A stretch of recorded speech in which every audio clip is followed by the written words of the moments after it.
নির্মাতা কাজল আরেফিন অমির বেশ কিছু নাটক ও সিরিজে কাজ করে রাতারাতি দর্শকপ্রিয়তা পান অভিনেত্রী লামিমা লাম। কমেডি ঘরানার জনপ্রিয় ধারাবাহিক ব্যাচেলর পয়েন্ট থেকে পর্দায় অভিষেক ঘটে লামিমার।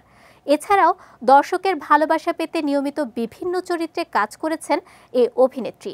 মূলত কাজল আরেফিন অমির হাত ধরেই একে একে বিভিন্ন সিরিজে কাজ শুরু করেন লামিমা লাম।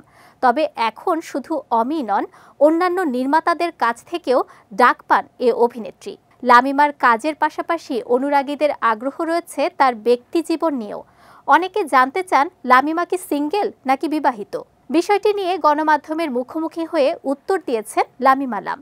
সামাজিক মাধ্যমে ভাইরাল হওয়া একটি ভিডিওতে লামিমাকে বলতে শোনা যায়, এখন আমি সব জায়গায় এ প্রশ্ন পাই। লামিমা জানালেন, তিনি ইনস্টাগ্রামে ask me a question post করলে অর্ধেক প্রশ্নই আসে তার বিয়ে নিয়ে।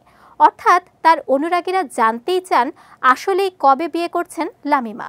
এ প্রশ্ন বারবার লামিমাকে করা হলেও অভিনেত্রী বলেন, double million offer Walton fridge কিনে পেতে পারেন 20 লক্ষ টাকা, রয়েছে কোটি কোটি টাকার নিশ্চিত উপহার। এটার উত্তর দেয়া যাবে না, কারণ আমি নিজেই জানি না আসলে আল্লাহ আমার কপালে যেদিন বিয়ে রেখেছেন ওই দিনই হবে।